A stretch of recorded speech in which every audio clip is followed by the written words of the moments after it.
에스겔서 40장 44절 이하의 말씀 봅니다. 안문 안뜰에는 방 둘이 있는데 북문 곁에 있는 방은 남으로 향하였고 남문 곁에 있는 방은 북으로 향하였더라. 그가 내게 이르되 남향한 이 방은 성전을 수직하는 제사장들에 쓸 것이요 북향한 방은 제단을 수직하는 제사장들에 쓸 것이라. 이들은 레위의 후손 중 사독의 자손으로서 여호와께 가까이 나와 수종드는 자니라 하고, 그가 또 그것들을 측량하니 장이 100척이요 광이 100척이라. 네모 반듯하며 제단은 전 앞에 있더라. 그가 나를 데리고 전 문 현관에 이르러 그 문의 좌우벽을 측량하니 광이 이 편도 5척이요 저편도 5척이며 두께가 문 이 편도 3척이요 문 저편도 3척이며 그 현관의 광은 20척이요 장은 11척이며 문간으로 올라가는 층계가 있고 문벽 곁에는 기둥이 있는데 하나는 이 편에 있고 하나는 저편에 있더라. 아멘. 기도하겠습니다. 오늘도 우리에게 에스겔서 40장의 말씀 주신 하나님께 감사드립니다. 이 말씀 하나하나 아버지 하나님 우리가 깨닫고 우리 심령 성전을 잘 만들 수 있도록 은혜 내려 주시옵소서. 예수님의 이름으로 기도드리옵나이다. 아멘. 우리가 지난주에 38절에 보면 그 문벽 곁에 문이 있는 방이 있는데 그것은 번제물을 씻는 방이다. 이제 이렇게 얘기를 하죠. 이제 우리 심령 속에는 항상 회개할 수 있는 마음의 준비가 되어 있어야 됩니다. 회개. 그러니까 우리가 왜 그 신령한 세상이 열리지 않고 영적인 세계가 열리지 않고 하나님을 만나지 못하고 그 모든 중심은요, 이 번제물을 씻는 방, 즉 우리가 회개하도록 만들어내는 이 회개의 그 마음들이 우리 속에 없기 때문에 그 세계가 안 열리는 거예요. 사람들은 이렇게 얘기합니다. 목사님, 저도 신령한 세계 맛보고 하나님도 만나고 싶고 예수님도 만나고 싶고 은혜도 맛보고 은사도 맛보고 좋은 거 정말 너무너무한데 왜 내한테는 안 줘요? 아니, 이렇게 다 얘기를 하거든요. 근데 사실은 그 말이 틀린 말이에요. 왜 저한테는 안 줘요가 아니에요. 성경은 특별한 원리가 있어요. 그 원리가 뭐냐면 회개하는 자에게 영의 문을 열어준다는 거예요. 그러니까 우리가 진정으로 회개를 하지 않으면 영의 문은 안 열린다는 거예요. 영적인 세계 안 열려요. 영적인 세계가 중요한 게 아니라 죄를 갖고는 하나님의 나라에 입성할 수 없다는 뜻이에요. 죄를 가지고는 하나님의 나라를 맛볼 수 없다는 말이죠. 그래서 우리는 번제물을 씻는 거예요. 그 번제물을 잡은 번제물 한번 보세요. 그것저 가죽을 벗기고 온 그 짐승을 벗기고 가죽을 벗기고 자르고 하는 데는 뭐가 나와요? 피가 나오잖아요. 그러니까 그 피로 흥건해진 그 짐승을요 반드시 다 씻어주는 거예요. 그리고 배를 갈라내면은 배 속에도 피가 있고 똥이 있고 뭐 여러 가지 있잖아요. 그런 거 다 씻어내는 거예요. 다 닦아내고 씻어내고 다 깨끗하게 만드는 거예요. 그러니까 깨끗한 제물을 만드는 곳이 바로 번제물을 씻는 방이다 이 말이죠. 그런데 우리들은 우리의 심령을 그렇게 쪼개내고 우리의 삶을 쪼개내는 일을 하지 않으면서 하나님 앞에 바라는 것은 얼마나 많은지 몰라요. 하나님 이거 주세요, 저거 주세요. 맡겨놓으면 다 뭐 그저 맡겨놨습니까 하나님께? 우리가 하나님께 맡겨놓은 거 없잖아요. 그런데 우리는 하나님 앞에 맡겨놓은 것처럼 그걸 갖고 하나님 왜 안 주십니까? 때만 쓰고 있는 거예요. 근데 그게 아니란 말이에요. 번제물을 씻는 것처럼 여러분들 속을요 구석구석 하나하나 씻어가야 되는 거예요. 그래서 하나하나 씻어져 나가다 보니까 여러분들 속이 대단히 맑고 깨끗해지죠. 그러니까 눈을 감으니까 보이기 시작하고, 그죠? 그리고 조용히 집중하니까 들리기 시작하고, 이제 이런 일들이 벌어지기 시작하는 거예요. 그러나 회개하지 않는 심령은 안 되는 거예요. 그러니까 우리는 예수님을 닮고자 하잖아요. 그리고 예수님을 닮으려면 1번이 회개예요. 그러니까 회개는 뭐냐? 여러분들이 죄가 무엇인지를 정확하게 이해를 해야 되는 거예요. 옛날에 여러분들이 신앙생활 했을 때는 죄가 진짜 남 때리고 남한테 사기치고 도둑질하고 해코지하고 이런 것들만 죄인 줄 알았는데, 이제 그리스도의 진리 안으로 더 들어오다 보니까 내 이 속에서 생각하는 생각 하나하나까지 다 죄라는 것을 깨닫게 되잖아요. 그러니까 내 마음속에서 올라오는 이 죄덩어리들이 얼마나 하나님 앞으로 나아가는 것을 막고 있느냐를 우리가 발견하고 그것을 회개해 나가니까 우리 속이 살아나잖아요. 여러분들 속아지가 얼마나 삐뚤어져 있는지, 얼마나 못돼 빠졌는지. 사람들은요, 이만하면 저 역시 착하게 살았거든요. 저 역시 착하게 살았거든요. 여러분들 중에 뭐 착하게 안 사는 사람 없겠어요? 다 착하게 살았지. 그런데 그거는 누구 기준이에요? 아니, 자기 기준이죠. 예수님 기준도 아니에요. 하나님 기준도 아니에요. 내가 착하게 살았대. 저는요, 누구 물건냐 한 개도 훔친 적도 없거든요. 그죠? 우리는 사람들 앞에 하는 말이 뭐냐? 제가 뭐 세상적, 도덕적으로, 윤리적으로 제가 뭐 잘못한 것도 없고 저는 깨끗하게 산다고 살았는데 와, 나한테는 안 주시냐고. 와, 나는 하나님의 은혜에 이르지 못하냐고. 이게 다 땡이에요, 땡.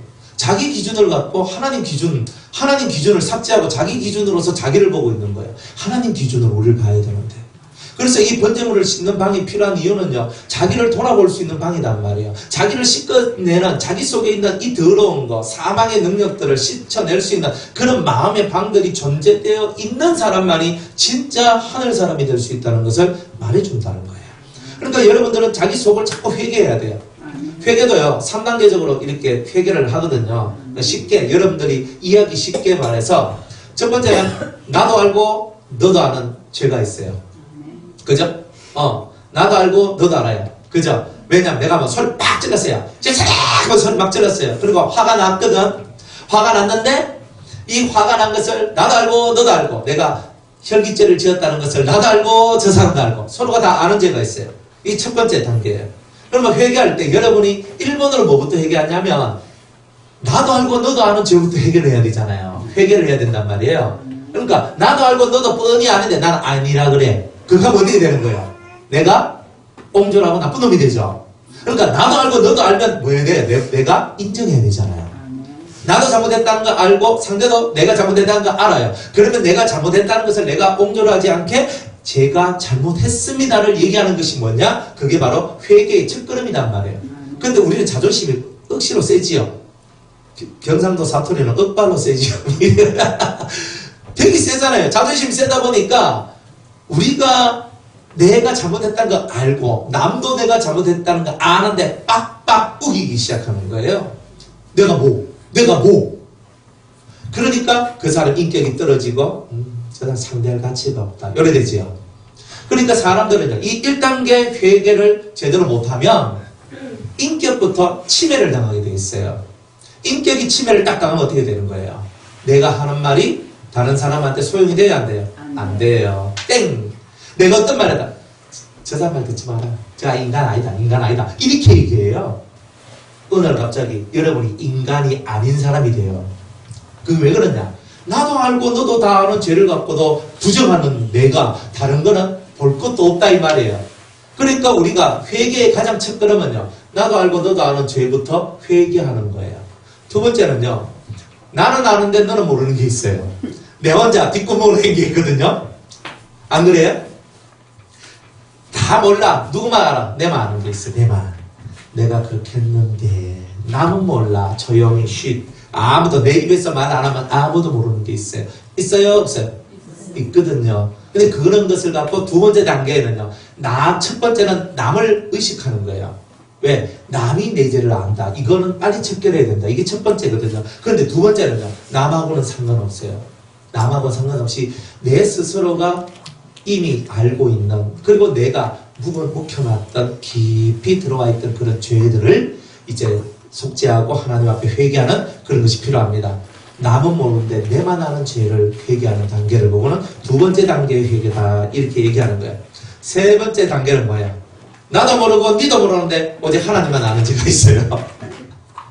이거는 왜 발생하느냐면 우리가 무지에서 발생하는 거예요. 나는 그거 죄 아니라고 생각하거든요. 여러분들도 나는 그게 죄가 아니라고 생각하는 게 있다 이 말이에요. 그런데 하나님은 그걸 뭐라 그래요? 죄라고 하는 게 있는 거예요. 그러니까 나는 내가 무지해서 나는 죄 아니야. 그러면서 나는 죄 안 지은 것처럼 살고 있는데, 그런데 나도 죄가 안 되는 걸로, 그리고 상대도 뭐 그게 죄인 줄도 몰라요. 다 무지하니까. 근데 오직 하나님만큼은 네가 몰라서 지금 그런 거지, 네가 알면 그것을 죄라고 인정할 수밖에 없다 하는 이런 내용들이 있겠어요? 없겠어요? 있잖아요. 그러면 우리들 스스로도 내가 몰라서, 내가 무지해서, 내가 깨닫지 못했기 때문에 죄를 죄로 여기지 않는 것이 너무나 많다는 거예요, 사실. 그것을 우리가 인정할 줄 알아야 돼요. 근데 그런 부분들을 우리는 도외시 않채 내가 지금 현재 깨끗하니까 나는 깨끗하다. 내가 현재 괜찮으니까 괜찮다. 요것만 생각하고 있을 때에 여러분들 스스로가 이제 여러분들은 깨끗한데 하나님은 no 하는 이런 분위기가 나요. 그러니까 여러분은 깨끗하고 기도해가 하나님 기도 여러분 깨끗하거든요. 하나님 기도하는데 하나님이 왜 해줘야 되는데 하나님은 등 돌리고 있는 거예요. 이렇게. 근데 이 사람이 그걸 모른단 말이에요. 이런 현상들이 우리들한테 생겨나더라는 거예요. 그러니까 이 회개는요, 진짜 회개가 끝까지 가서 온전한 회개가 되려면 여러분들이 하나님을 제대로 알아야 회개도 제대로 할 수가 있다는 거예요. 그러니까 하나님을 알자, 힘써 하나님을 알자. 왜 하나님을 알아야 되냐? 하나님하고 통하고 싶어서 그런 거예요, 사실은. 하나님하고 통하고 싶은데 진짜 여러분들 우리 하나님하고 통하고 싶잖아요. 아버지 막 기도를 해요. 그러면 하나님께서 그래 아들아 그래 딸아 왔느냐 이래 말해주면 얼마나 좋아요. 우리 아버지 기도 대답 없는 님이요. 그러면 얼마나 속이 섭섭하요. 그렇겠습니까? 만약 여러분 주님 불렀잖아요. 주님 부르니까 주님이 그래 불렀어 이렇게 얘기해 줘야 되는데 주님 아무리 불러도 대답 없는 그죠? 적막함만 흐른다면 얼마나 슬프겠어요. 그러니까 우리가 신앙생활 속에 왜 이런 신앙적 영적인 적막함이 흐르냐면 우리가 나도 죄라고 깨닫지 못했던 그 죄가 나를 잡고 있기 때문에 그렇다 이 말이에요. 그러니 왜 나는 안 돼요 라고 말하기 전에 여러분들이 나도 알고 남도 아는 죄를 회개했나, 내만 알고 남은 모르는 그 죄를 회개했나, 나도 모르고 너도 모르는데 하나님만 아시고 내보고 죄라고 말하는 그것이 내한테 있지는 않는가. 그러면서 혹시나 하나님 제가 기도하고 부르짖고 나아가는데도 그것이 막혀있다면 주님 제가 알지 못해서 죄를 회개하지 못한 부분이 있을 수도 있사오니 하나님 그 죄를 깨닫게 하여 주시옵소서 라고 여러분들이 기도하며 하나님 앞에 나아갈 때 여러분들이 하는 그 기도가 상달돼야지만 하나님께서 사람을 통하여서나 혹은 성령을 통하여서나 여러분들에게 깨닫는 은혜를 더해 주시는 거예요. 장성한 자는 지각을 통해서 연단을 받는 거예요. 여러분이 성장하면 성장할수록 지각, 깨달아 아는 이 능력이란 말이야. 지각. 깨달아 아는 이것을 통해서 여러분들이 새로워지는 거예요. 그런데 이 회개만큼 더 중요한 건 없어요. 옛날에 오건사님이 어떻게 하면 내가 신부가 될 수 있을까? 어떻게 하면 될 수 있을까? 그게 너무 이렇게 고민을 하면서 얘기하시는 거예요. 제가 했던 말이 뭐냐면 아주 간단했어요. 심플하게 회개만 잘하시면 됩니다. 그랬어요. 지금도 동일합니다. 지금도 동일하게 여러분들에게 말씀 드릴 수 있는 것은 여러분들이 뭐만 잘하면? 회개만 잘하면. 뭐만 잘해요? 회개만 잘하면. 그렇죠? 여러분들이 회개만 잘하면 돼요. 그런데 그 회개가 3단계로 나눠져 있단 말이에요. 오케이? 회개가 3단계로 나누어져 있다. 3단계로 이 세 가지 단계로 나누어 있고 이 세 가지 단계로 나누어 있는 이것을 여러분이 깨닫고 3단계적으로 여러분들이 회개할 때에 3단계적으로 여러분이 회개할 때에 여러분들 속에 크나큰 비밀의 문들이 열려지고 또한 여러분들이 알지 못했던 하나님의 아름다운 세계가 열려지게 되는 은혜가 있게 될 것이라는 겁니다. 믿는 은혜가 있기를 바랍니다. 그래서 나도 알고 너도 아는 죄 회개하기. 따라합시다. 나도 알고 너도 아는 드러난 죄 회개하자. 두 번째 단계는 나는 아는데 남이 모르는 죄를 회개하자는 거예요. 그러면 나는 아는데 남은 모른다는 뜻이 뭐예요? 내 안에만 숨겨져 있는 죄라는 거예요. 첫 번째는 드러나 있는 죄, 두 번째는 숨겨져 있는 죄예요. 그죠? 그 두 번째 죄를 회개하라. 세 번째는 모르는 죄, 모른다는 깨닫지 못한 죄. 이런 부분들을 여러분들이 정확하게 깨닫고 회개를 온전히 이루어서 이 번제물을 씻는 방 여러분들 마음속에 고방이 꼭 들어가서 맨날 씻어야 된다는 거예요. 그런데 이스라엘의 제사는요 매일매일 제사를 드렸지 어쩌다 한번 제사 드린 게 아니에요.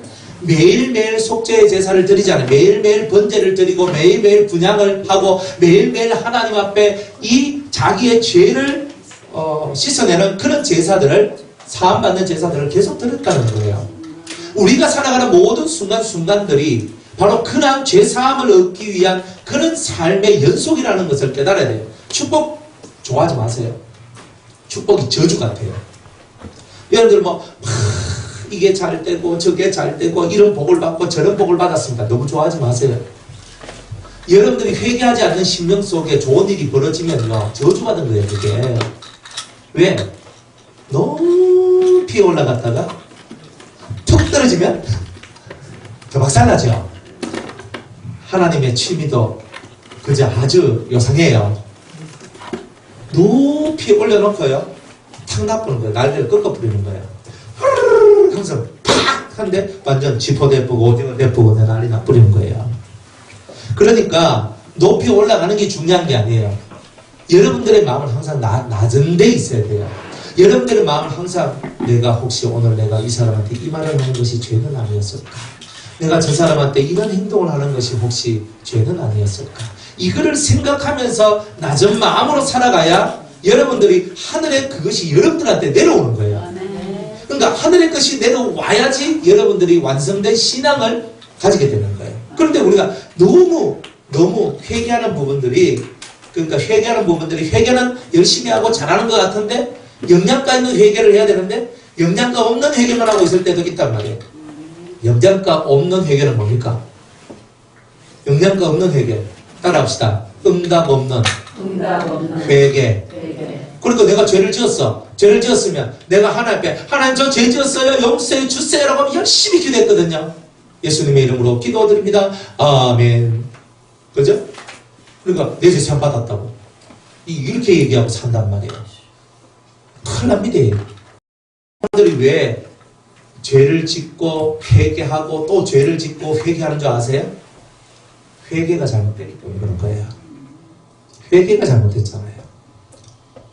우리는 죄 짓고 난 다음에 회개하는데, 여러분 회개가 얼마나 어려운데 사람들은 회개를 너무 가볍게 생각한단 말이에요. 가볍게.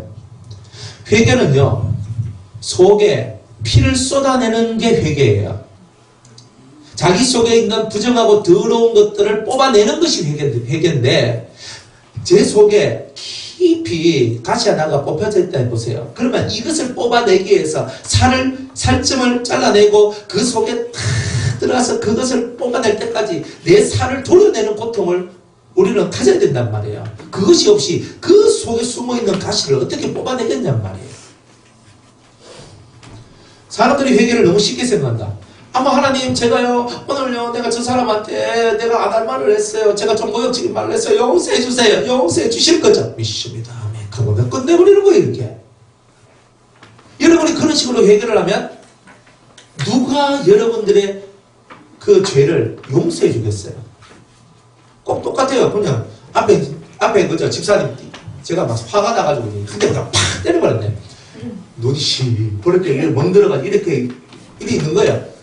그래서 제가 집사님이 잘못했어요. 제가 잘못했어요. 제가 왜 그런가? 이 주먹이 왜 날아가서 그러나? 저 용서해 주실 거죠? 용서해 주실 거죠? 알았어요. 고마워요. 가버리는 거예요. 이렇게. 이거하고 똑같은 현상이다 이 말이에요. 여러분들 그 사람 진짜 머리를 빠사버리고 싶은 생각이 안 들겠습니까? 때린 것만 해도 지금 속이 터지고 눈이 팅팅 부는 것만 해도 속이 터지는데 이 사람이 내한테 와가지고 하는 말이 그죠? 아유 저 용서해 주실 거죠? 용서해 주실 줄 믿고 갑니다. 나는 아무 말도 안 했는데, 나는 자기한테 아프다 씨다 달다 말도 안 했는데 그렇게 말해봐요. 여러분 같으면 괘씸하게 생각 안 하겠어요? 물론 여러분들은 사랑이 너무 많아가지고 그럴 수도 있지요. 이렇게 넘어갈 수 있을려나 몰라도 저는 못돼 빠져가지고 저는 그렇게는 안 해요. 저는 나쁜 놈이라고 저는 얘기할 거예요. 때린 놈에도 이 부족해가지고 사람을 농락하고 있어 이렇게 얘기 안 하겠어요. 하나님도 똑같아요. 여러분들이 죄를 구하라고 죄사함을 받으러 왔으면 누구한테 죄사함 받으러 왔어요? 나 혼자 독백하러 온 거 아니잖아요. 나 혼자 독백하러 온 것이 아니라 하나님 앞에 그 죄의 사함을 받기 위해서 왔으면 하나님 입에서 그 말이 나오도록 그 응답을 받아야지 진짜 회개지. 그런데 회개는 안 하고 와가지고 하나님 용서해 주실 거죠? 예수의 이름을 저는 믿습니다. 제 모든 죄를 용서해 주심을 믿습니다. 이렇게 하고 있는 거예요. 혼자 난리 붓을 다 하는 거예요. 그런 사람이 무당이지 뭐. 혼자 작두 위에 올라가가 막 춤추고 있는 그 무당이나 그 사람이나 별다를 거 뭐 있어요? 우리가 그런 식으로 신앙하는데, 그런 식으로 예수 믿으면서, 다 예수 무당같이 다 믿으면서, 나는 예수 잘 믿는네 하고 있는. 하나님이 그냥 때리고 싶어서 얼마나 이래하게. 그죠? 진노의 포도주가 막 기다리고 있고, 막, 이런 거. 정신을 차려야 돼요, 예수 믿는 사람들은. 여러분들이 지금까지 신앙생활 했던 그 껍데기들을 빨리 벗겨내지 않으면요, 여러분들 앞으로 못 나가요. 나가고 싶다고요. 사람들은 마음은 원의로 돼. 베드로와 제자들 같이 욕심이 약하다고 하지요. 여러분들 마음은 원하는데요, 이 몸뚱아리가 못 따라가는 거예요. 뭘 해야 될지 몰라, 이 몸뚱아리가. 그걸 정확하게 딱 깨달아야지만 진짜 회개가 나오는 거예요. 응답 없이 회개했다. 용서를 못 받았는데 왜 회개가 됐다는 거예요? 용서를 받아야 회개가 되는 거죠. 여러분들 용서를 받으셔야 되는 거 아니에요?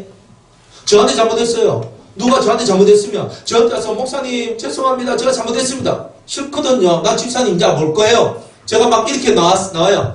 제 바지 자락을 딱 잡고 목사님 안 돼요. 가면서 막 해가 저를 용서해 주세요. 막 해가지고 진짜 막 집사님 진짜 인간 같지도 않고 진짜 싫다며. 그럼 막 제가 막 화가 나가지고 막 그랬어요. 그런데 이 사람은요, 자기는 용서를 받아야 될 이유가 있는 거예요.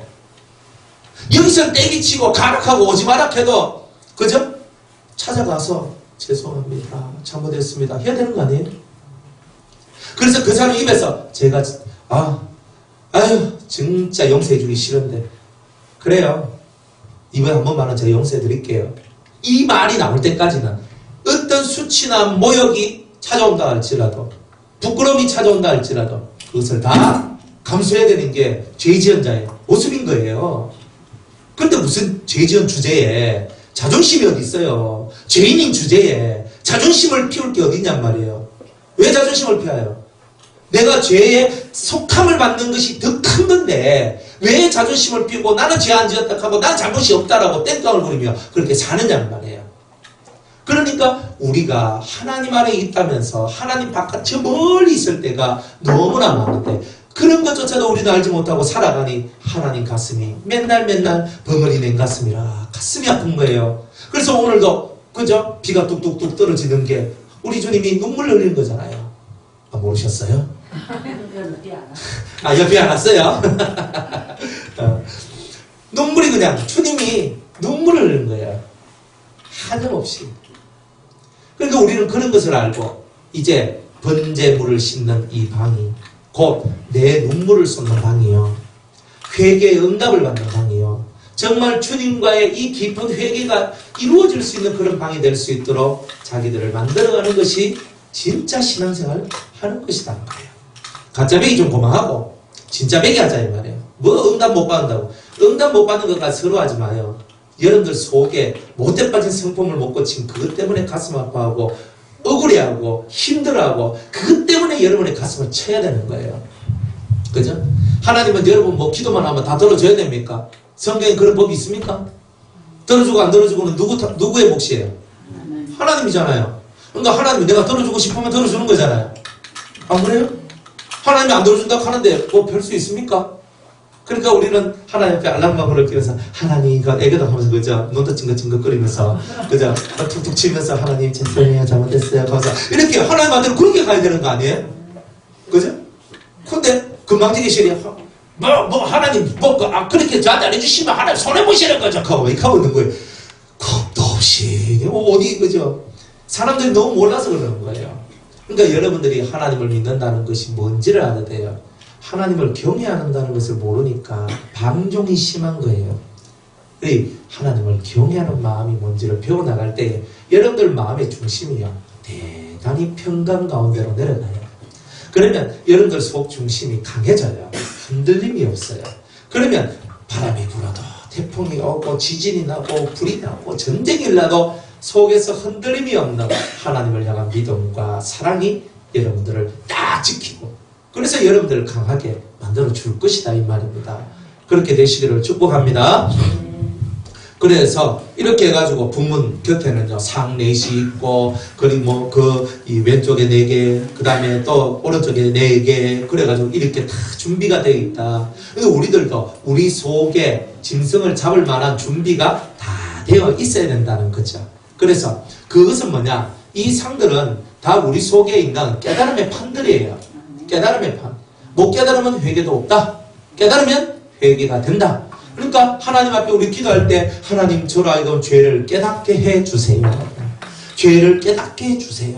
내 잘못이 무엇인가를 알게 해주세요. 계속 여러분은 그 심령적 그런 소원들, 소망들, RM들이 끊임없이 올라와야 되는 거예요. 그렇게 되어야 저와 여러분들이 다 살게 되는 그런 은혜의 역사가 있게 된다는 거죠. 자, 그러면서 이제 오늘 44절 앞문안 안뜰에는 방 둘이 있는데 북문 곁에 있는 방은 남으로 향하고 그 다음에 남문 곁에 있는 방은 북으로 향하였더라. 그가 내게 이르되 남향한 이 방은 성전을 수직하는 제사장들의 쓸 것이요. 문이 어디로 나느냐면 남쪽으로 나 있더라. 이 말이에요. 여러분들 문이 남쪽으로 나 있으면 그죠? 남향한 집이라 그죠? 그죠? 남향이잖아요. 그죠? 남향이면 막 하루 종일 햇빛이 들어오잖아요. 그죠? 그러니까 문이 하루 종일 햇빛이 들어오는 이제 그런 집인데 이 남향한 방은 성전을 수직하는 제사장들의 쓸 것이다. 그래요. 대단히 거룩한 방인데 제사장이 기거하는 방이 있다는 거예요. 근데 어떤 제사장이냐면 성전을 수직하는 성전을 지키는 사람들이죠. 관리하는 사람이죠. 그죠? 그래서 성전을 관리하는 그런 제사장, 성전을 수직하는 자들이 쓰는 그런 제사장들이 쓰는 방이다. 이렇게 얘기를 합니다. 자, 요한계시록 우리 한번 볼게요. 요한계시록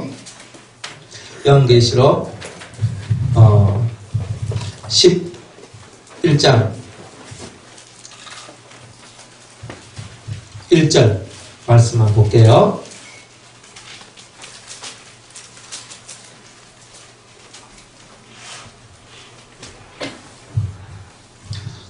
또 내게 지팡이 같은 갈대를 주며 말하기를 일어나서 하나님의 성전과 제단과 그 안에서 경배하는 자들을 청량하되 성전 방마당은 청량하지 말고 그냥 두라. 이것을 이방인에게 주었은즉 저희가 거룩한 성을 42달 동안 짓밟으리라. 이렇게 얘기하죠. 자, 오늘 우리가 봤던 이 에스겔서 40장에 나와 있는 이 부분하고 이 부분이 실제로 일치되는 부분이에요. 일치가 되는데 남향한 이방들은 성전을 수직하는 제사장들이 쓸 것이다. 그러니까 성전에 관한 내용. 그죠? 우리의 그 심령 성전을 제사장이 되어서 잘 관리하고 맡아서 잘 관리를 해야 되는데 그 우리 심령 성전을 잘 관리하지 못하는 일들이 벌어지더란 말이에요. 자, 우리 이 에스겔 성전을 보면은 그죠? 동쪽 문, 남쪽 문, 북쪽 문에 다들 문지기들이 다 있다 그랬죠. 뭔가 들어올 때 거기서 파수꾼이 돼가지고 딱 보면서 이 사람은 들어오면 안 돼. 탁 막아버려야 된다는 말이에요. 근데 그 기능을 잃어버리면 어떻게 돼요? 아무나 들어오게 돼서 성전이 더럽혀지게 되는 일들이 나오죠. 그 다음에 첫 번째 그렇게 해서 어떤 사람이 들어왔다 할지라도 실제로 내전 안으로 그 성전 우리가 번제단이 있고 제단이 있고 분향단이 있는 그 핵심 부분으로 들어올 때도 또 한 번 더 문을 그죠? 지키는 자들을 통과해서 들어와야 돼요. 두 번째 걸러내는 장치가 있단 말이에요. 그러니까 하나님 전으로 들어오면 들어올수록 여러분들은 분별력이 더 강해져야 돼요. 똥인지 된장인지 정확하게 분별하지 못하면 어때요? 첫 번째 문 뚫히고 두 번째 문 뚫혀버리면 내 안의 성소가 파괴된다고. 그런데 우리는 우리 자신들을 충분히 나는 성경을 잘 알고 있는 사람이야 혹은 복음을 잘 알아 진리를 잘 알아라고 얘기를 하는데 그런데 그것이 나는 아는데 뭐가 없냐? 분별력이 없는 거예요. 안다고 말은 하는데 분별력이 없단 말이에요. 그러니까 이 사람이 지금 이런 말을 하는데 그 말 뜻이 무엇인지를 이해를 못하는 거예요. 저 사람이 지금 저런 행동을 하는데 그것이 무엇인지를 이해를 못한다는 거예요. 그러니까 내 성전을 수비하고 있는 그 문지기들이 자기를 다 못하고 분별력이 없이 그냥 막 들어오는 거예요. 그러니까 내 심령 속에 쏙 들어와가지고 내 성전을 파괴시켜버리는 그런 일들을 한다. 여러분의 성전은 어떻습니까? 확실한 분별력을 갖고 여러분 말을 들을 때도 말이 제일 중요해요. 저는 사람들 얘기를 잘 들으려고 하거든요. 제 말 많이 하고 싶을 때도 많았는데 제가 말을 많이 하면요 다른 사람이 싫어하더라고요. 물론 설교할 땐 제가 해야 되지만 그 외에 뭐 상담한다 하고 뭐 만나고 할 때는요, 제가 가서 제가 말을 많이 하는 게 아니라 그 사람들이 말을 많이 하도록 해줘야 돼요. 그런데 사람들이요, 성도님들이 말을 하잖아요. 근데 그 말 들어보면 저분이 자기가 무슨 말을 하는지도 모르는 말을 하고 있다는 거예요. 그때가 제일 난감해요. 사실은 여러분들이 입이 터져서 말은 하시는데 벙어리가 아니니까 내가 지금 하고 있는 말이 어떤 말인지, 쉽게 말해서 하나님을 대적하는 말인지 아닌지, 예수님을 위하는 말인지 아닌지, 정말 하나님의 교회를 위하는 것인지 아닌지, 이것조차 구별이 안 간 상태에서 말을 할 때가 많아요. 이것이 죄인지 아닌지. 원래 습관대로 그냥 하는 거예요. 이거 얼마나 만족하세요? 그러면요, 여러분들이 집사님 그냥 똑같은 생각했네 하고 짝짝짝 했는데 그 다음에 이게 일이 대단히 그르치게 되는 그런 것이 나오거든요. 문지기를 못해서 그렇다 이 말이에요. 제대로 해야 되는데. 그래서 이 성전을 지키는 이 성전 안에 아무나 함부로 들어오지 못하도록 제사장이요 다 지키는 거예요. 제사장은 뭐예요? 진짜 제사장은 뭐예요? 진짜 제사장은요, 하나님의 법을 수호하는 자들이 제사장이거든요. 우리가 제사장의 언약에 대한 얘기들을 우리가 한 번씩 이제 제가 말씀을 드리잖아요. 민수기 25장 말씀을 보면 비느하스가 창을 들고 고스비와 시므리의 그저 이 등짝을 그냥 확 찔러가지고 꼬치를 만들어 죽여버려요. 왜 죽입니까? 예? 음란하잖아요. 근데 음란죄가 그렇게 죽을 만한 죄이긴 하지만 심각한 문제는요, 하나님 목전에서 했다는 거예요. 심각한 문제는 그만 저거 둘이끼리 뭐 음란을 저질든 뭘 하든 저것들 방구 속에서 처박혀가지고 뭘 하든 그건 저것들 문제인 거야. 근데 지금 뭐예요? 온 민족이 지금 전염병에 걸려가 사람들이 죽어 나자빠지고 있는 그 환경 속에서 유유저적히 여자를 끌고 자기 침실로 들어가고 있는 한 남자를 봤단 말이에요. 이 나쁜 놈이란 거지. 왜? 지금 전염병을 통해서 수많은 사람이 지금 죽어 들어갔는데 그때 24,000명이 죽었어요. 남자가 24,000명이 죽었거든요. 어마어마한 사람들이 지금 죽고 있는데 그것을 현장에서 보면서 유유히 여자를 데리고 들어가는 거예요. 지금 이 음란 때문에, 이 우상숭배 때문에 이런 엄청난 전염병이 왔다는 것이 지금 여기 꽉 차 있는데, 그런 분위기가 꽉 차 있는데 하나님 목전에서요, 하나님 보소, 나는 내가 원하는 대로 할 거구만 이하고 자기 침실로 들어가 버렸단 말이에요. 장막으로 들어갔단 말이에요. 그걸 딱 보고 하나님이 이런 나쁜 놈 하면서 번개를 확 쏴가지고 그냥 태워 죽여보면 되는데, 하나님이 하시기 전에 비느하스가 그걸 딱 보면서 눈에 불이 팍 올라오는 거예요. 이 하나님의 나라에 천편무다한 인간들이구만. 지금 사람들이 전염병 걸려서 지금 다 죽고 있는, 사람들이 여기서 죽고 막 사람들 신체가 널브러지고 있는 그런 실정인데 지금 익하고 있다는 거예요. 창을 들고 와가지고 그 두 년놈을 그냥 확 죽여버리는 거예요. 그때는 년놈인 거예요. 그래가지고 막 팍 찔러가지고 죽여버리는 거예요. 하나님이 뭐라고 하냐면 네 살인했다 이렇게 얘기해야 되잖아요. 안 그래요? 하나님이 죽이라고 해서 죽인 거 아니잖아요. 하나님의 명령이 있어서 죽인 게 아니잖아요. 엄밀히 따지면 비느하스가 오바했는 거잖아요. 비느하스가 창 들고 들어가서 사람을 2사람이나 죽였잖아요. 그러면 그건 살인죄에 들어가는 거잖아요. 근데 하나님은 그걸 보고 살인죄라고 안 했단 말이에요. 요즘엔 극하면 안 됩니다. 다 차고 들어갑니다. 옛날에 한옛날에 그랬다는 거고, 지금은 3,500년 전에는 가능한 얘기고 지금은 극하면 다 갑니다. 그러니까 그 얘기는 아닙니다. 지금도 막 창 들고 가서 막 찔러 죽이고 뭐 이카시면 안 됩니다. 네. 그래가지고 딱 들고 와가지고 탁 죽였는데 하나님께서 이 비느하스가 하나님의 질투심, 나의 질투심을 이룬 자다 그렇게 얘기하는 거예요. 그러면서 뭐라고 얘기하냐면 내가 쳐서 죽여야 될 것을 네가 대신 죽였다 이렇게 얘기하는 거예요. 어차피 그놈들은 죽어야만 하는 인간들이다. 그런데 내 마음을 알고 내 마음을 시원케 해준 자는 비느하스 하나밖에 없구나 이거였어요. 그렇잖아요. 그런데 그 비느하스 하나밖에 없었던 거라. 그런데 그 사람한테 하나님께서 무슨 언약을 주냐면 제사장의 언약을 줘요. 너는 영원토록 제사장이 될 것이다. 이 제사장의 언약은 평화의 언약이라고 했어요. 죄를 찔러 쪼개니까 평화의 언약이 시작되는 거예요. 그러니까 이 제사장이라는 이 세계는요, 하나님의 법을 수호하는 거예요. 하나님의 거룩성을 수호하는 게 제사장이 하는 일이에요.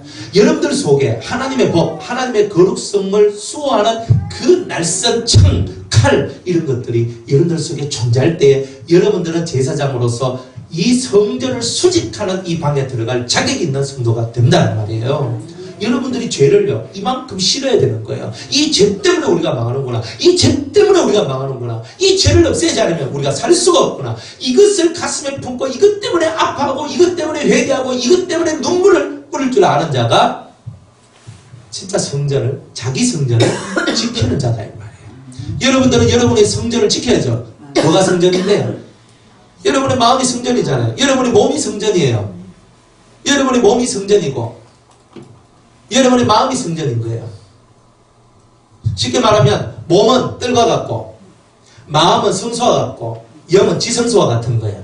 그래서 몸을 우리의 성전이라고 얘기하는 것은 이 몸뚱아리 보고 얘기하는 게 아니라, 그죠? 성전이라는 이 모양이 우리 몸 안에 다 있다는 거예요. 그래서 육체를 보고는 성전의 뜰이라고 얘기하는 거예요. 그리고 마음을 보고는 성소라고 얘기하는 거예요. 영을 보고는 지성소라고 얘기하는 거예요. 그러니까 내 마음을 지키는 것이 진짜 중요하죠. 성소를 지키는 거예요. 내 영을 위하는 것은 지성소를 위하는 거예요. 지성소를. 그러니까 여러분들이 그런 신앙적인 깨달음을 딱딱 가지고, 아, 내가 제사장이 되어서 내가 내 몸과 마음과 내 영을 지키는 자가 되어야 되겠구나. 그러면서 자기를 지켜나가는 거예요. 죄로부터 지켜나가고, 그죠? 범죄의 모든 삶으로부터 자기를 지켜나가고, 마귀의 역사로부터 자기를 지켜나가고, 이런 것들을 해나가야 되는 거예요. 자기를 지켜내는 자만이 다른 사람도 지켜낼 수가 있습니다. 근데 자기는 못 지키는데 다른 사람 지켜주겠다고 날뛰면 어떻게 되는 거예요? 나도 죽고 니도 죽고, 소경이 소경을 인도하면 어떻게 돼요? 그렇죠. 둘 다 구덩이에 빠지느니라. 여러분이 성경을 얼마나 많이 알고 계신 줄 아십니까? 성경을 알잖아요. 소경이 소경을 인도하면 구덩이에 둘 다 빠진다. 아는데 그게 그 소경이 낸 줄은 모르는 거예요. 아, 알고 있습니다. 예, 감사합니다. 소경이 낸 줄 모르니까 거기서 문제가 생기는 거예요. 다 소경인데 나는 소경 아닌 것처럼 착각하고 있는 거단 말이에요.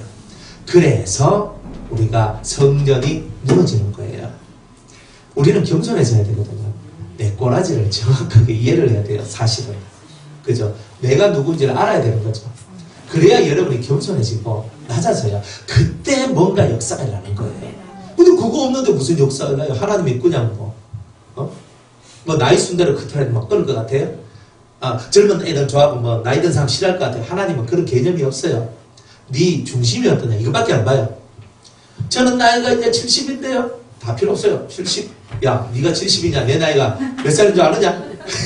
하나님 일이 나오면 우리 뭐 말도 못하죠. 하나님 연세가 어떻게 되십니까? 아세요? 그렇죠. 몰라. 이게 맞는 거예요.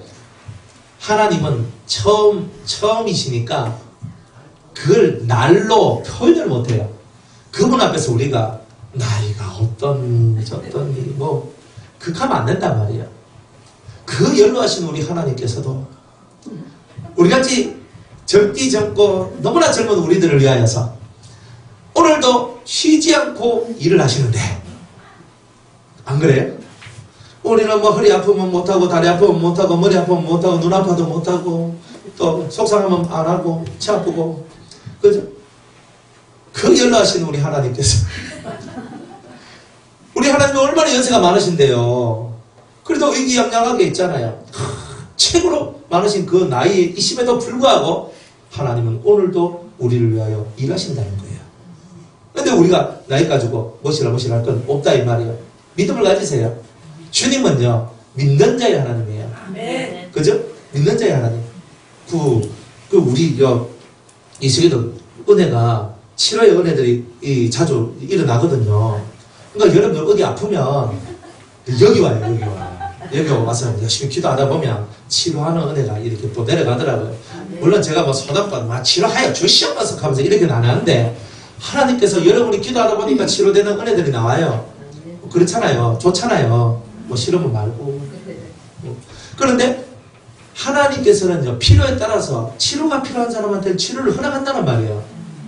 그런데 그 원리가 어디 있냐면, 참으로 하나님을 믿고 바라보는 자한테 역사하시더라고요. 근데 치료시켜 주의소가 아니고, 하나님 앞에 자기 자신을 회개하면서 밑으로 내려놓는 그 겸손의 마음으로 나아가는 자한테는 그 병들을요, 작게나 크게나 치료시켜주고 은혜를 베풀어 주시는 그런 것이 있더라는 거예요. 그러니까 내 몸뚱아리에 자꾸 신경 쓰면 하나님이 야, 니는 네 몸이 우상이다 하면서 더 냅두는데, 이 몸을요 하나님 앞에 던져버리면요 하나님께서 그 몸을 치료해 주시고 많은 은혜로 채워주시는 것을 발견하게 돼요. 그러니까 몸도 뭐냐, 몸도 여러분을 테스트하는 하나의 도구일 뿐이라는 거예요.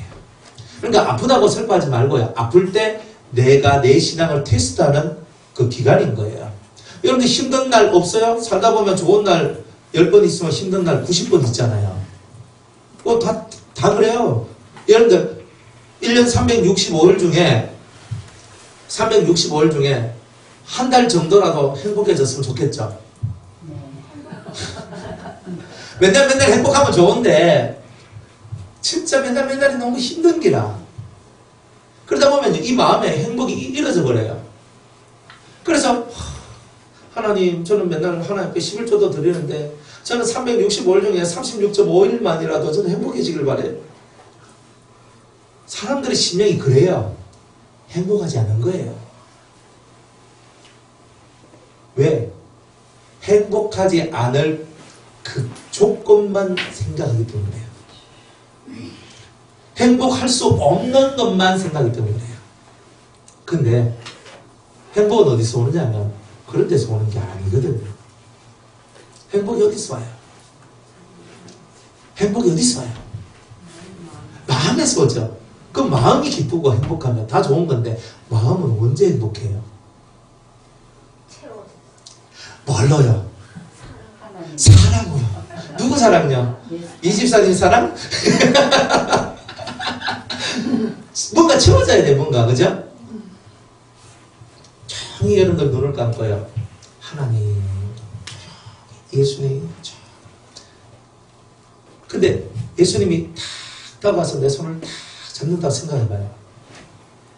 생각만 해도 입이 열에 걸리죠? 안 걸리는 사람은 적군입니다. 그 적군이라는 거, 그 사람은요, 아니 예수님이 싹 와가 내 손 싹 잡아준다는데 씩 웃는 게 정상이지. 그래도 그죠? 이렇게 하고 있으면 그거 하고 있으면 그건 아니잖아요. 그 이상한 사람이잖아요, 그 사람이. 근데 자세히 봐요. 예수님이 탁 내 옆에 와서 내 팔짱을 탁 끼고 가자. 생각만 해봐요. 음에 좋은 거 속에서 좋음이 올라와요. 근데 실제로 여러분이 그런 것을 체험을 한다 생각해보세요.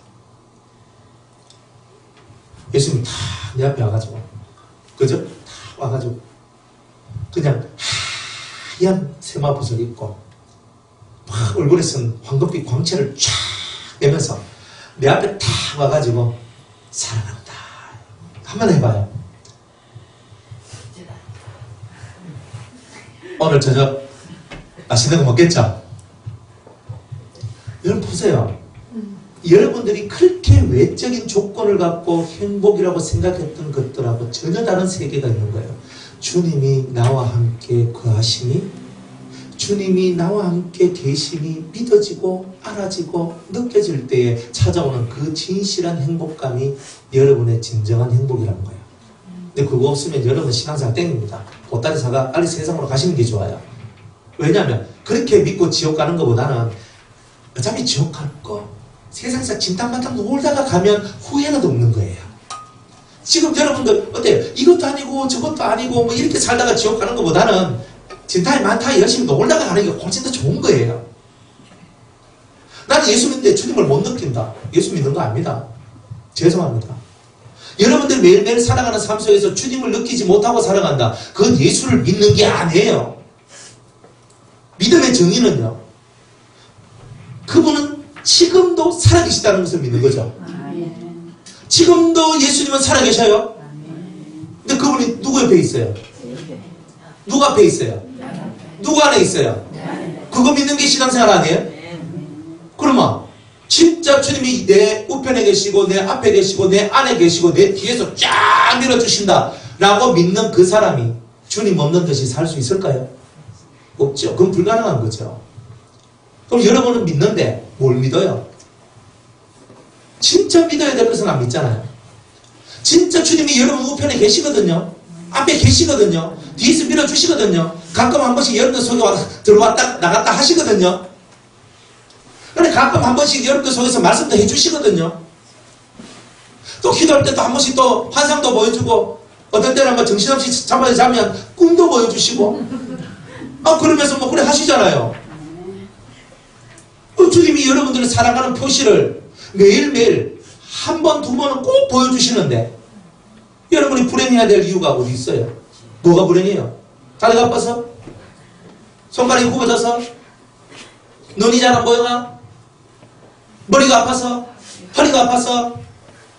다 웃기는 소리 하고 있는 거예요. 진짜 속에 있는 사람은 그런 것이 중요하지 않아요. 진짜 중요한 것을 가진 사람이 돼야 되는데, 가짜배기를 가져놓고 그걸 우상 떠받치든 이렇게 올리니까 우리 신앙생활 자체가 다 망해지는 거잖아요. 예배, 우리의 이 예배가 주님을 느끼면 성공한 거예요. 이미. 주님이 느껴지면요, 원하는 대로 구하라.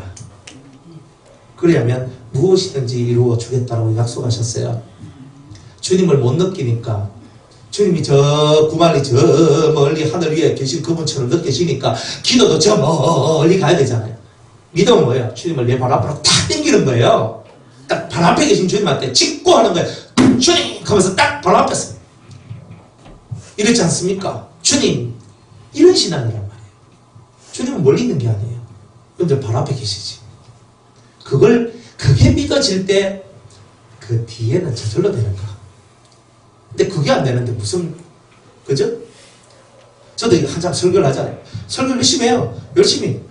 내 혼자 발광을 하고 있는 거예요. 그러면 이게 설교예요, 이게? 아니잖아요. 그런데 제가 설교를 하는데 주님이 옆에 딱 계신 것이 느껴지고 보여지고 알아질 때가 있어요. 와, 그날은요, 막 속이요. 얼마나 행복한지 몰라요. 주님이 옆에 계신다는 게 느껴지고 알아지고. 어떤 때는 주님이 제 안에 딱 들어와 계시거든요. 그러면서 뭐라고 하냐면, 내가 예수다. 이렇게 얘기해요. 그 제 말이 아니고, 예수님이, 내가 예수다. 내가 네 안에 왔다. 이렇게 하는 거예요. 그날은요, 땡 잡아요. 그날 땡 잡는 날이거든요. 좋아요. 그러면요, 입에서 벌써 메시지가 달라요. 입에서 나온 말들이 막, 다른 말들이 막 나오고. 그냥 보통 성령이 역사할 때하고 좀 달라요. 그때는요, 사랑을 한다, 이 자녀들아. 그러면서 막 주님이 예언도 막 팍 던지고 있잖아요. 말씀들을 막 팍 던지거든요. 그러면 신기해요. 이야, 주님이 또 이런 말씀도 하시네. 이런 말씀도 하시네. 되게 좋거든요. 그런데, 그때는 엄청 좋은데요. 어떨 때 설교하다 보면, 내가 하는 것 같은데. 꼭 내가 하는 것 같은데. 이게 마음이 별로 안 좋은 거예요. 주님이 도와주셔야 되는데, 주님은 어디 가고, 지금 내가 하는 거 아니야. 그러니까 이때가 제일 슬픈 거예요. 주님이 느껴질 때는 가장 행복한 세계로 들어가는 거예요. 신앙생활은요, 뭔가 받으려고 하는 게 아니에요. 뭔가 얻으려고 하는 게 아니에요. 기본은요, 내가 사랑하는 그 주님과 함께 있음을 누리는 것이, 그것을 체험하는 것이 신앙생활이에요. 주님이 여러분 손을 탁 잡고 있다는 것을 믿으세요. 그러면 여러분들은 주님이 여러분 손을 탁 잡았으면 여러분들도 주님 손을 탁 잡는다고 생각해 보세요. 둘이가 탁 손이 맞잡아졌을 때 그때의 그 황홀함과 그 기쁨은 말로 할 수 없는 거다 이 말입니다. 이런 신앙의 모습들이 만들어져야 여러분의 성전을 지켜나간다는 거예요. 왜 우리 성전이 파괴되냐면요. 거룩함이 훼손돼서 그래요. 거룩함이 왜 훼손되느냐면 그냥 살기 때문에 그래요. 주님과 동행하지 않아서. 주님을 느껴봐요. 항상 주님을 느껴봐요. 주님을 느껴봐요. 뭔가 구하는 게 중요한 게 아니고 주님을 자꾸 느끼려고 한번 해봐요. 주님. 느끼는 방법 여러 가지입니다. 첫 번째, 말씀이 깨달아지는 것이 주님을 느끼는 거죠. 그죠? 어떨 때 제가 설교를 하지만 제가 막 설교를 하는데 듣는 여러분들은 주님이 내게 하시는 말씀 같다 라고 들릴 때 있어요, 없어요?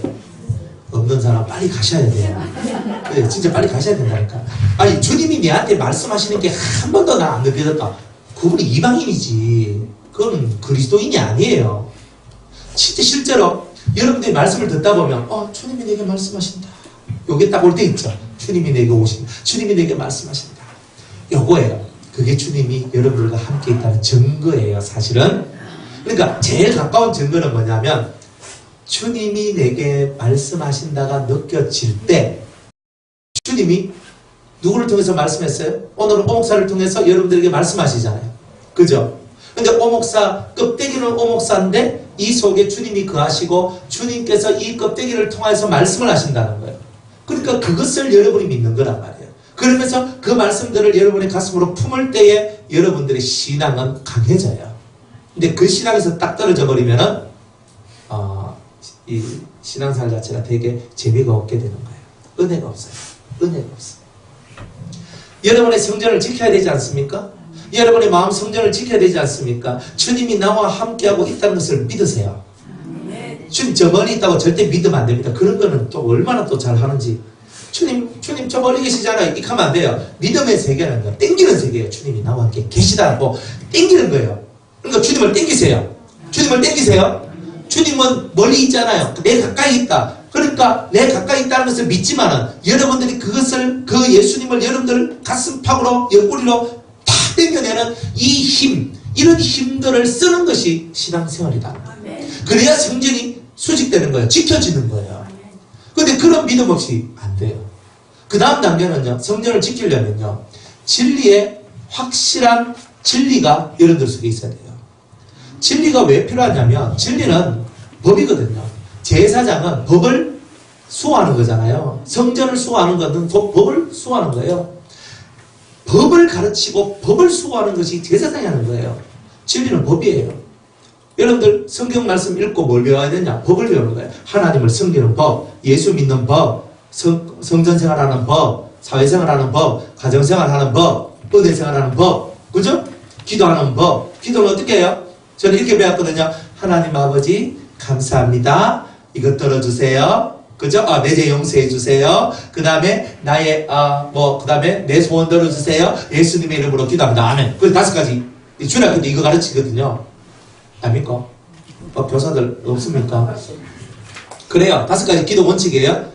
아버지를 부르러라. 두 번째는 감사를 올려라. 세 번째는 네 죄를 회개하라. 네 번째는 네 소원을 아뢰라. 5번째는 예수님의 이름으로 마치는 기도하고 마치는 거예요. 이렇게 해서 어린아이들한테 하거든요. 모르는 것처럼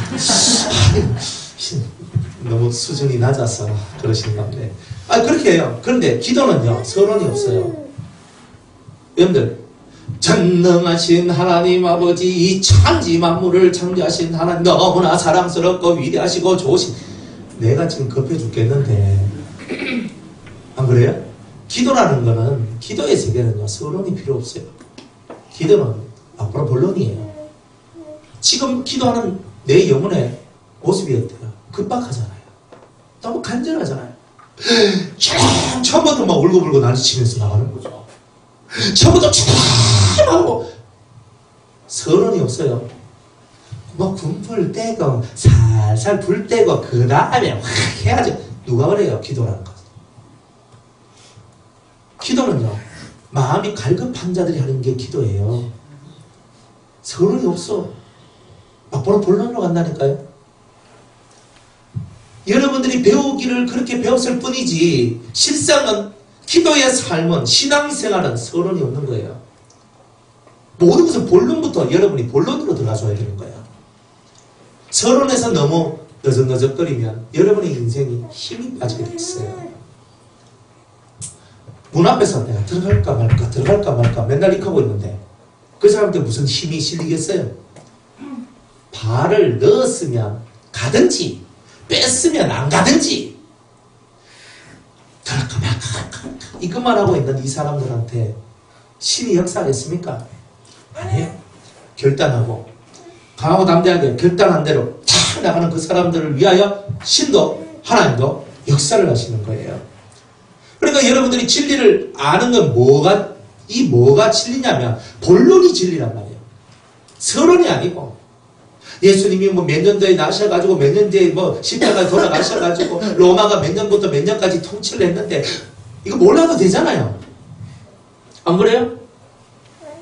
사도 바울의 업적이 뭐 3차 전도 여행 때가 1차 몇 년부터 몇 년까지 1차 전도 여행 어느 지역에 가서 하셨고 2차 전도 여행 몇 년부터 몇 년까지 어디 가서 하셨고 3차 전도 여행 어디부터 어디까지 가가지고 하셨고 이거 몰라도 된단 말이에요. 알면 조금 나은 건 있죠. 그저 성경 볼 때 그랬구나 좀 더 이해할 수 있는 건 있어요. 하지만 그거 모른다 그래서 여러분들이 영성생활 하는데 문제될 거 한 개도 없어요. 우리는 머리통 붉게 만들고 나아가는 이 서론적인 얘기는요 얼마나 적극적으로 하는지 모르죠. 근데 본론으로 들어가야 되는데 본론은 못 들어가는 거예요. 서론에서 다 머물러 있는 거예요. 그러니까 너무 슬픈 거예요. 주님이 그게 이 죄의 문제를 해결하고 우리가 그리스도의 신부가 되고 정말 그리스도 오실 때 우리가 들림받아 올라가야 될 이 엄청난 이야기가 우리한테는요 저 멀리 있는 거예요. 교회에서는 그렇잖아요.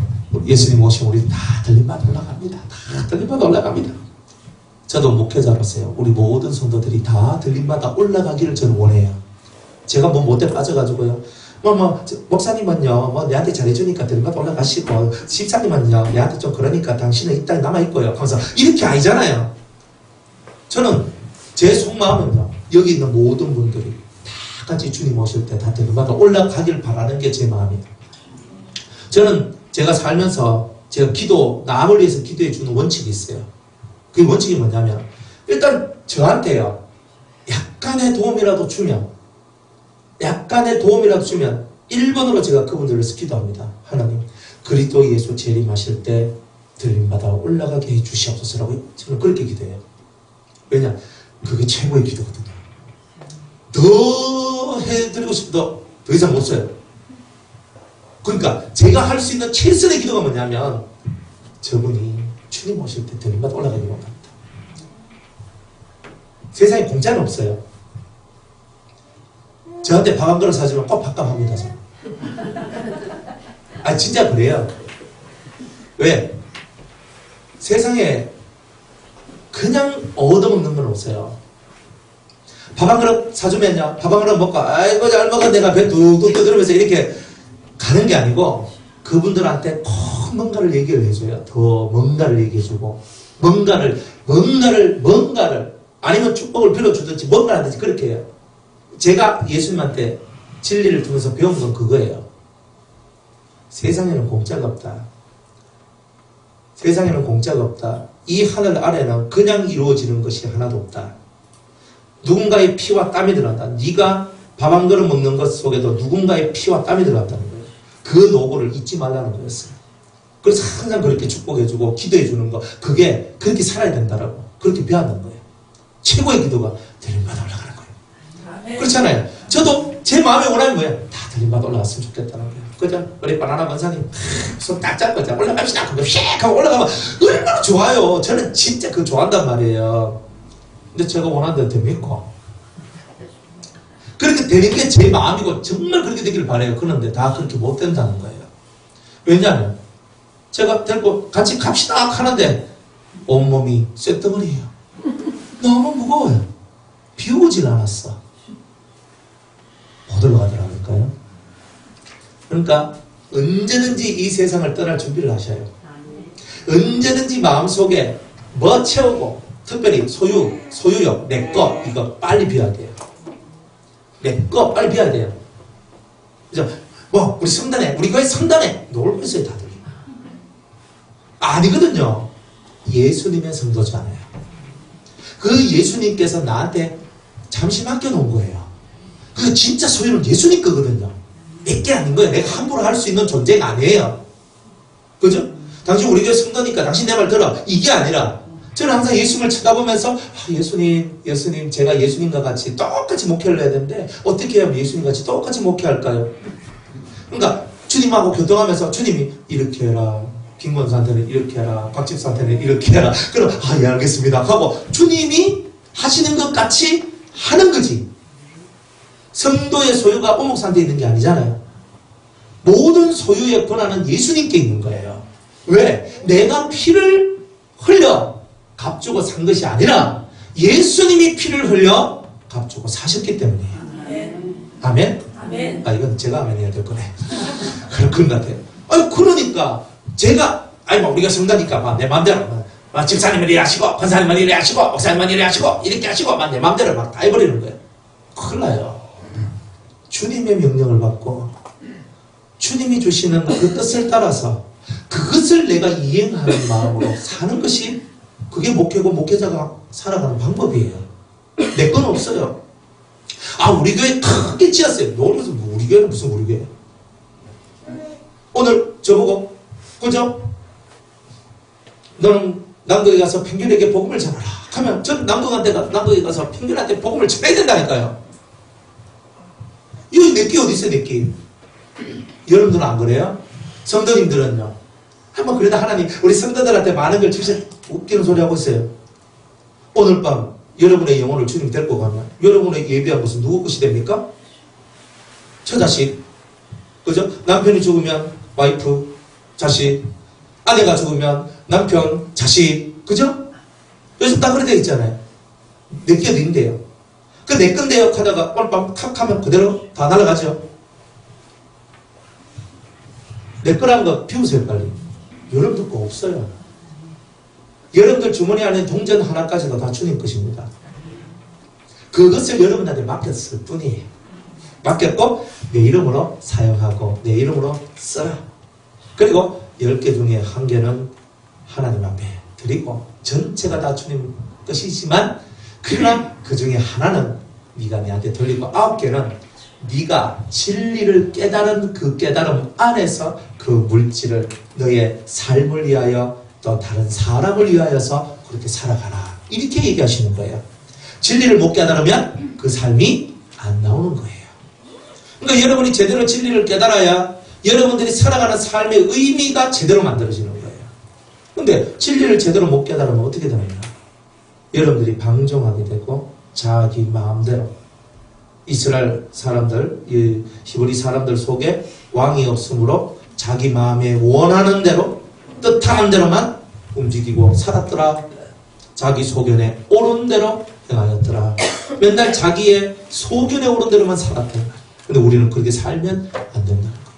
여러분의 소견에 옳은 대로 사는 것이 아니라 주님 소견에 옳은 대로 살아가는 것이 성전을 수직하는 제사장의 방을 가진 자들의 모습이다 이 말이에요. 진짜 성전을 지켜가야 돼요. 진리가 지켜요. 다른 건 못 지켜요. 진리가 성전을 지키지 여러분 속을 지키지 진리라는 위대한 금 믿음이라는 위대한 방패가 없이 여러분들이 이 성전 여러분 속을 지킬 것이라고 절대 믿으면 안 된다는 거예요. 깨닫는 은혜가 있기를 바랍니다. 잠시 쉬었다가 둘째 시간 하겠습니다.